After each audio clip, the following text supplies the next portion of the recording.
वेणुगोपाल जी, खारगे जी, दिनेश गुंडूराव जी, सिद्धरमैया जी, जी परमेश्वर जी, के.एच. मुनियप्पा जी, ईश्वर खांड्रे जी, जगदेव गुट्टेदार जी, कांग्रेस पार्टी के सब मंत्री, एमएलएज, एमएलसीज, नेता, यूथ कांग्रेस, एनएसयूआई, महिला कांग्रेस, सेवा दल के हमारे सब लोग, भाइयों और बहनों, प्रेस के हमारे मित्रों, आप सबका यहां बहुत बहुत स्वागत, नमस्कार।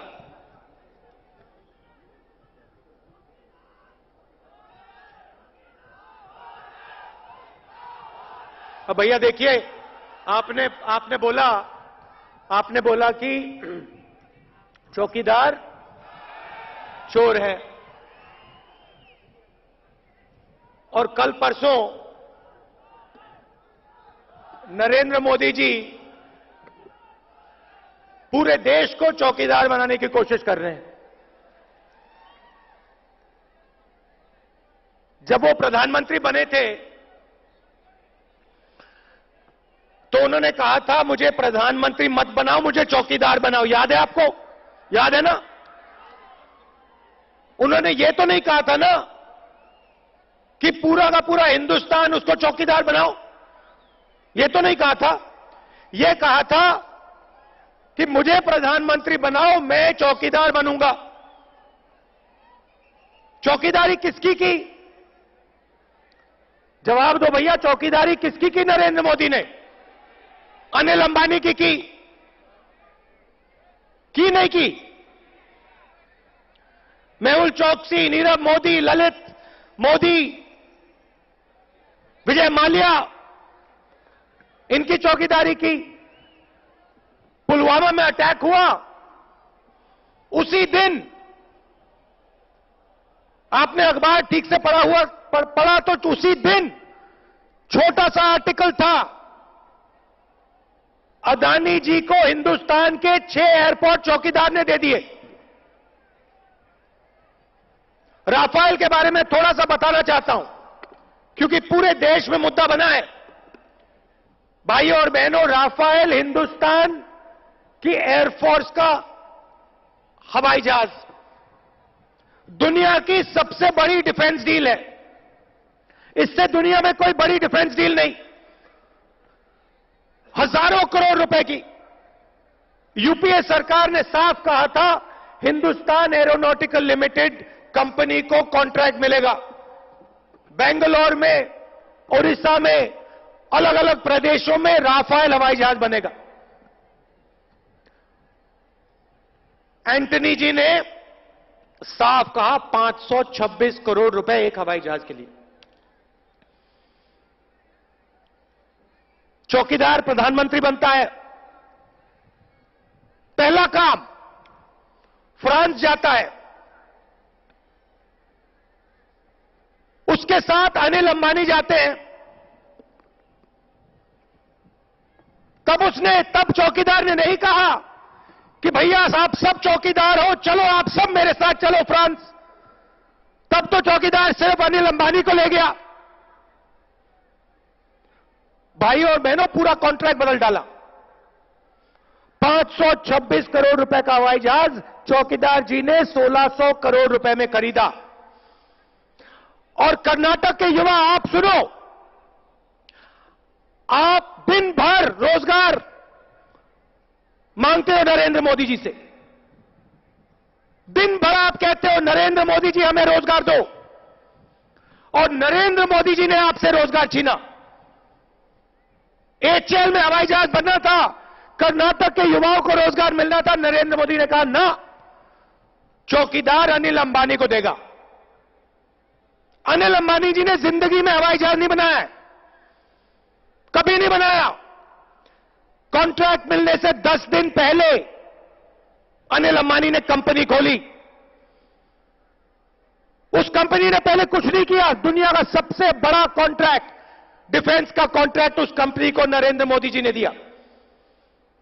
526 करोड़ रुपए का हवाई जहाज 1600 करोड़ रुपए में। डायरेक्ट अनिल अंबानी को 30,000 करोड़ रुपए का फायदा मिला,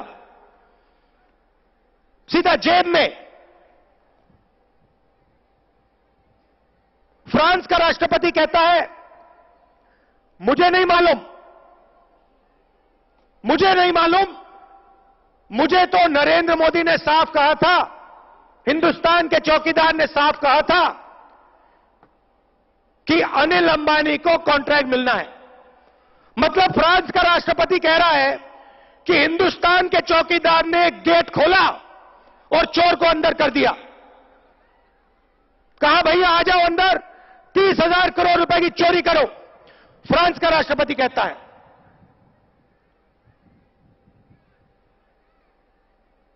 सीबीआई का डायरेक्टर कहता है चलो भाई मैं इंक्वायरी करूंगा, चौकीदार ने चोरी की है। रात के 1:30 बजे चौकीदार जी सीबीआई डायरेक्टर को उठा के फेंक देते हैं, कहते हैं निकलो यहां से, कोई इंक्वायरी नहीं होने वाली। सुप्रीम कोर्ट कहता है चौकीदार जी सीबीआई डायरेक्टर को वापस लाइए। चौकीदार जी कहते हैं हां भैया चलो सीबीआई डायरेक्टर वापस आओ। और फिर घंटों में, खारगे जी कमेटी पे थे, घंटों में सीबीआई डायरेक्टर को फिर से निकाल देते। हिंदू अखबार में आता है डिफेंस मिनिस्ट्री के सबसे बड़े अफसरों ने लिखा है चौकीदार चोर है, साफ लिखा है उसमें। हिंदू अखबार पढ़िए, उसमें लिखा है कि हिंदुस्तान के चौकीदार ने पैरेलल नेगोशिएशन चलाया। नेगोशिएशन टीम कहती है कि चौकीदार हमें काम नहीं करने दे रहा। चौकीदार डायरेक्ट फ्रांस से बात कर रहा है, अगर चौकीदार में हम पर भरोसा नहीं है तो हमें हटा दीजिए, उससे डायरेक्टली करवाइए। भाइयों और बहनों, चौकीदार चोरी करते हुए पकड़ा गया और जैसे ही चौकीदार चोरी करते हुए पकड़ा गया, चौकीदार कहता है पूरा हिंदुस्तान चौकीदार, पूरा हिंदुस्तान चौकीदार। मगर पकड़े जाने से पहले पूरा हिंदुस्तान चौकीदार नहीं था, पकड़े जाने से पहले सिर्फ नरेंद्र मोदी चौकीदार था, है ना। भाई और बहनों, चोर पकड़ा गया, पूरा देश जानता है। देखो, पूरा देश जानता है कि चौकीदार चौकीदार चौकीदार, मगर सिर्फ चौकीदार चोर नहीं है। चौकीदार जी झूठे वायदे भी करते हैं, जहां जाते हैं कोई ना कोई झूठा वायदा करके चले जाएंगे। आपको याद होगा 2009 में चुनाव से पहले मैं यहां आया था और अपने भाषण में मैंने कहा था, सोनिया जी ने कहा था, खारगे जी ने कहा था कि 371J हम आपको दे देंगे।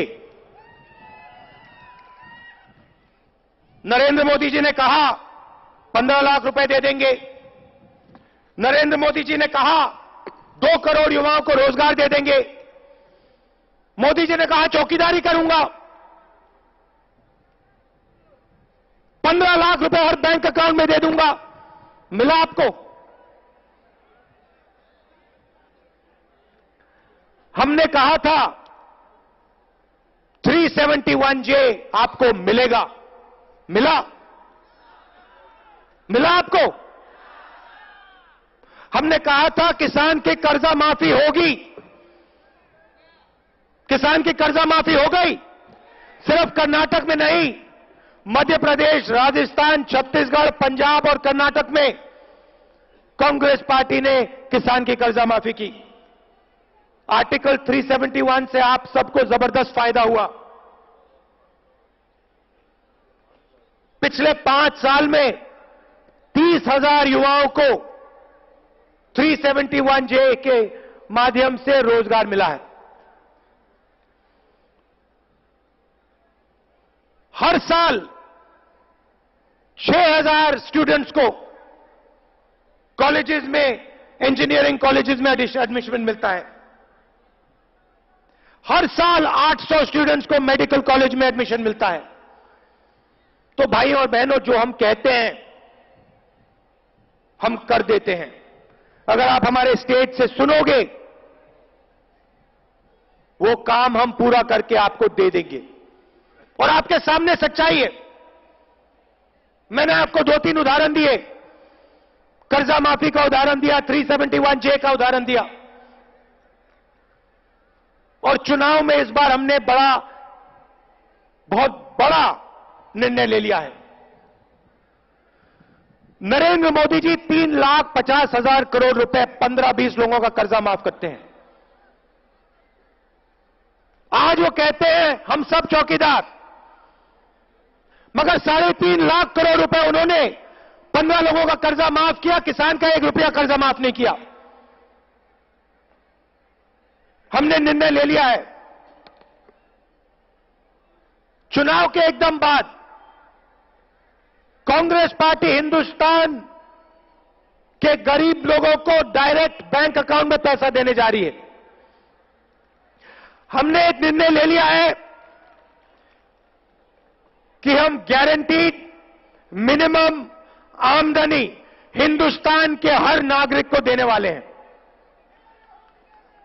मतलब एक मिनिमम इनकम लाइन तय की जाएगी और उस मिनिमम इनकम लाइन से जो भी लोग नीचे हैं, उनके बैंक अकाउंट में सीधा पैसा डालकर उनको मिनिमम इनकम लाइन तक पहुंचाया जाएगा। ऐतिहासिक निर्णय है। किसी भी देश ने ऐसा निर्णय नहीं लिया है। कांग्रेस पार्टी ये निर्णय हिंदुस्तान में गरीबों के लिए लेने जा रही है।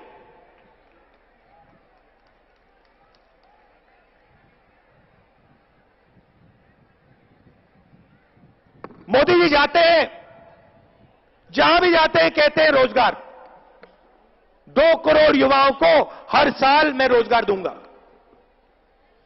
मैं आपसे पूछना चाहता हूं कि आपको रोजगार मिला? नरेंद्र मोदी जी ने दिया? यहां पे कांग्रेस पार्टी ने आपको रोजगार दिया, 371J दिया। हमने आपको रोजगार दिया। नरेंद्र मोदी ने आपको क्या दिया? नोटबंदी दी। 45 साल से सबसे ज्यादा बेरोजगारी आज हिंदुस्तान में। हिस्ट्री में, हिंदुस्तान की हिस्ट्री में किसी ने रोजगार को खत्म नहीं किया, नष्ट नहीं किया। 8 बजे रात को नरेंद्र मोदी जी कहते हैं 500 रुपए का, 1000 रुपए का नोट मुझे अच्छा नहीं लगता, मैं इसको रद्द करने जा रहा हूं। काले धन के खिलाफ लड़ाई। आप सबको बैंक के सामने खड़ा कर दिया। हिंदुस्तान के सब गरीब लोगों को, किसानों को, मजदूरों को, छोटे दुकानदारों को लाइन के सामने खड़ा कर दिया। क्या आपको लाइन में काले धन वाले दिखाई दिए? आपको चोर दिखाई दिए उस लाइन में? नहीं। हिंदुस्तान की गरीब जनता थी। मैं आपको बताता हूं चोर कहां थे। चोर बैंक के पिछले वाले दरवाजे से अंदर घुसे, एसी कमरे में बैठे और उन्होंने अपना पूरा का पूरा काला धन सफेद में बदल दिया। छोटे दुकानदार बर्बाद हो गए, स्मॉल एंड मीडियम बिजनेस वाले बर्बाद हो गए, महिलाएं बर्बाद हो गई। नरेंद्र मोदी कहते हैं काले धन के खिलाफ लड़ाई चल रही है। उसके बाद गब्बर सिंह टैक्स लाते हैं, कहते हैं नोटबंदी से जितना नुकसान होना था नहीं हुआ, अब मैं और नुकसान करना चाहता हूं। गब्बर सिंह टैक्स लाते हैं। कहा था एक टैक्स होगा, 5 अलग अलग टैक्स। आज तक किसी को नहीं समझ आ रहा क्या हुआ। छोटे दुकानदार, मिडिल साइज बिजनेस सब बर्बाद हो गए, लाखों लोग बेरोजगार हुए। मैं आपको स्टेज से साफ कह रहा हूं, कर्नाटक के छोटे दुकानदारों से कह रहा हूं, आप अच्छी तरह सुन लीजिए। जैसे ही हमारी सरकार 2019 में आएगी, वैसे ही हम गब्बर सिंह टैक्स को बदल के आपको सच्ची जीएसटी दिलवा देंगे। ये 5 टैक्स नहीं होंगे, एक टैक्स होगा। एक टैक्स होगा, कम से कम टैक्स होगा और साधारण सिस्टम होगा। जो छोटे दुकानदारों को, स्मॉल मीडियम साइज बिजनेस वालों को नुकसान हुआ, हम उसके बारे में कुछ नहीं कर सकते हैं, मगर हम जीएसटी बदल के भविष्य में आपको यह नुकसान नहीं होने देंगे। यह कांग्रेस पार्टी का वायदा है। कर्नाटक में हमारी गठबंधन की सरकार है। मिलकर हम यहां जनता दल के साथ चुनाव जीतने जा रहे हैं। दोनों पार्टियां एक होकर मिलकर लड़ रही हैं और हमने जो कर्नाटक में वायदा किया था, कर्जा माफी का वायदा किया था, वो हमने पूरा किया। हजारों करोड़ रुपए हमने कर्नाटक के किसानों को दिए। और फिर नरेंद्र मोदी जी, जो पूरे देश को चौकीदार बनाना चाहते हैं, यहां आके कहते हैं कांग्रेस पार्टी ने कर्जा माफी नहीं की। आपके सामने आके झूठ बोलते हैं, साफ आंकड़े हैं। हजारों करोड़ रुपए कांग्रेस पार्टी ने यहां कर्नाटक में कर्जा माफी किया है। इस डिस्ट्रिक्ट में हमने करोड़ों रुपए कर्जा माफ किया है किसानों के लिए। और यहां के कर्नाटक के किसान सबके सब जानते हैं कांग्रेस पार्टी ने कितना कर्जा माफ किया है, मगर हम वहां रुकना नहीं चाहते हैं। कर्जा माफी से मदद जरूर होगी, मगर हम किसान की जिंदगी बदलना चाहते हैं। हम चाहते हैं कि खेत के बिल्कुल पास, किसानों के पास फूड प्रोसेसिंग प्लांट लगे। मध्य प्रदेश, राजस्थान, छत्तीसगढ़, कर्नाटक में, पंजाब में हम खेतों के पास फूड प्रोसेसिंग के कारखाने लगाना चाहते हैं। जहां आप आलू उगाते हो वहां आलू के चिप्स का कारखाना, जहां टमाटर उगता है टमाटो केचप का कारखाना, जहां सोयाबीन उगाया जाता है वहां तेल का कारखाना। कोल्ड चेन बनाना चाहते हैं। आपको किसानों को स्टोरेज की फैसिलिटी देना चाहते हैं कि आपका जो माल है आपको उसके लिए सही दाम मिले। अनाज के लिए, फल के लिए, सब्जी के लिए आपको सही दाम मिले।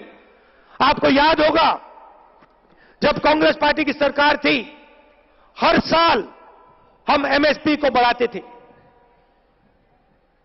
नरेंद्र मोदी जी एमएसपी को नहीं बढ़ाते हैं। आपसे उन्होंने बोनस छीन लिया। आप बोनस का, आप बीमा का पैसा डालते हो, आपके जेब में से निकलता है। नरेंद्र मोदी जी ने पूरा का पूरा ढांचा प्राइवेटाइज कर दिया। अपने मित्रों को उन्होंने डिस्ट्रिक्ट्स बांट रखे हैं। अनिल अंबानी को जम्मू कश्मीर दे रखा था, अलग अलग डिस्ट्रिक्ट्स अनिल अंबानी को दे रखे हैं। आप लोग बीमा का पैसा डालते हो, नुकसान आपका होता है और हजारों करोड़ रुपए उन्हीं 15-20 लोगों को फायदा होता है। दो हिंदुस्तान बनाना चाहते हैं, एक किसान का, मजदूर का, छोटे दुकानदार का हिंदुस्तान, और दूसरा अनिल अंबानी का, मेहुल चोकसी का, नीरव मोदी का। उनके पास प्राइवेट हवाई जहाज, बड़ी बड़ी गाड़ियां, सब कुछ। उनके बच्चों के लिए बेहतरीन कॉलेज, प्राइवेट अस्पताल। और दूसरे हिंदुस्तान में जो गरीब लोग हैं, आप बीमार हो, आपको प्राइवेट अस्पताल में जाना पड़ेगा। प्राइवेट अस्पताल में आपको एमआरआई कराना हो, ऑपरेशन करवाना हो, तो जेब से पहले पैसे निकाल के दो। उन्हीं 15-20 लोगों को, मेहुल चोकसी को, नीरव मोदी को, विजय माल्या को, उन्हीं को पैसे दो। किसी के घर में कैंसर होता है, दिल का दौरा पड़ता है, दिल की बीमारी होती है, लाखों रुपए आप निकाल के दो, पूरा का पूरा फायदा उनको। बच्चे को इंजीनियर बनाना है, डॉक्टर बनाना है, लॉयर बनाना है, पहले जेब में से पैसा निकालो, लाखों रुपए उनके जेब में डालो,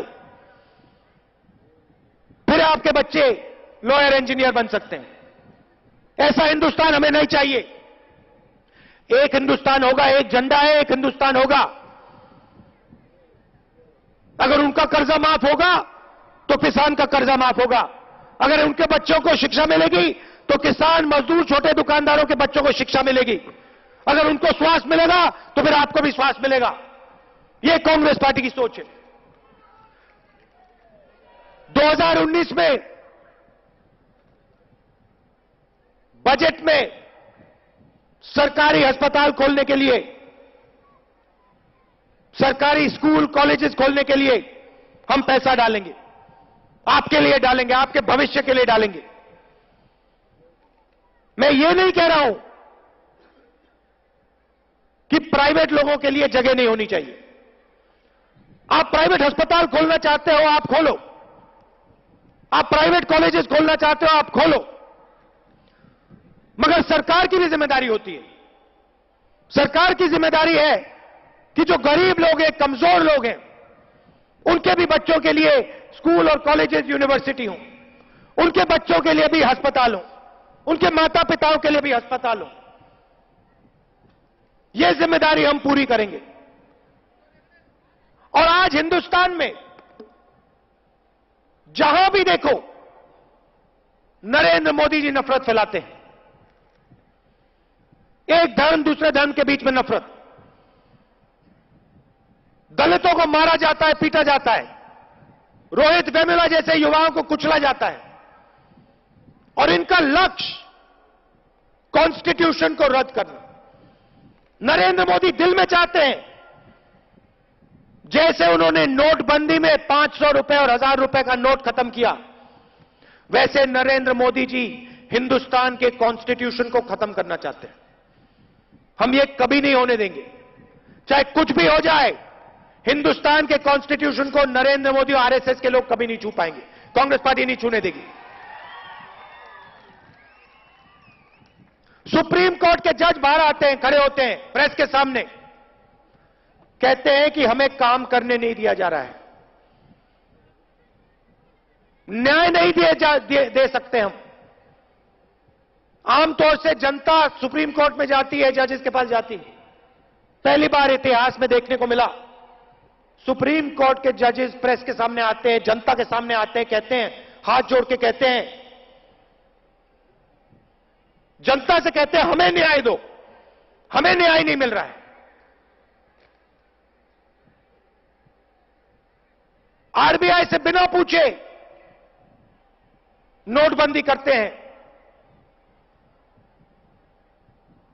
सुप्रीम कोर्ट जजेस को काम नहीं करने देते, इलेक्शन कमीशन पर दबाव डालते हैं। जो भी हिंदुस्तान के इंस्टीट्यूशंस है, सबको खत्म करना चाहते हैं। नरेंद्र मोदी चाहते हैं कि सिर्फ एक व्यक्ति राज करे। भाषण में कहते हैं,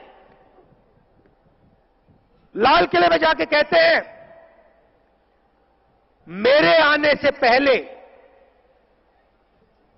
मेरे प्रधानमंत्री बनने से पहले हाथी सो रहा था, हाथी सो रहा था। मतलब मेरे आने से पहले हिंदुस्तान में कुछ नहीं हुआ, अकेला ही वो हिंदुस्तान को चलाना चाहते हैं। मगर जब चोरी पकड़ी जाती है, जब चौकीदार की चोरी पकड़ी जाती है, तो फिर चौकीदार कहता है पूरा हिंदुस्तान चौकीदार। सरकार एक व्यक्ति चलाएगा, अनिल अंबानी की मदद, अदानी जी की मदद एक चौकीदार करेगा। मगर जब चोरी पकड़ी जाती है, तो फिर पूरे देश को चौकीदार बनाने की कोशिश कर रहे हैं। मोदी जी, आप देश को समझाइए। आपने बात बोली थी मैं चौकीदार हूं, आपने ये नहीं बोला था कि पूरा देश चौकीदार है। आप देश को समझाइए, 30,000 करोड़ रुपए आपने चोरी करके अनिल अंबानी को क्यों दिए? आप देश को समझाइए कि एयरफोर्स से आपने 30,000 करोड़ रुपए चोरी क्यों किया? पूरा देश आपसे पूछ रहा है। देश को आप जवाब दीजिए, बहाने मत बनाइए। कांग्रेस पार्टी के कार्यकर्ताओं से मैं कहना चाहता हूं,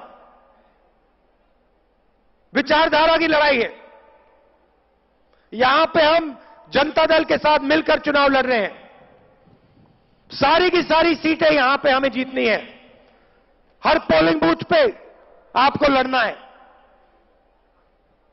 हर पोलिंग बूथ पर लड़ना है और कांग्रेस पार्टी को जिताना है। आप हमारे लड़ते हो, इसके लिए मैं आपको दिल से धन्यवाद करना चाहता हूं। और आप दूर दूर से यहां आए, गर्मी में आए, इसके लिए बहुत बहुत धन्यवाद। जय हिंद, नमस्कार।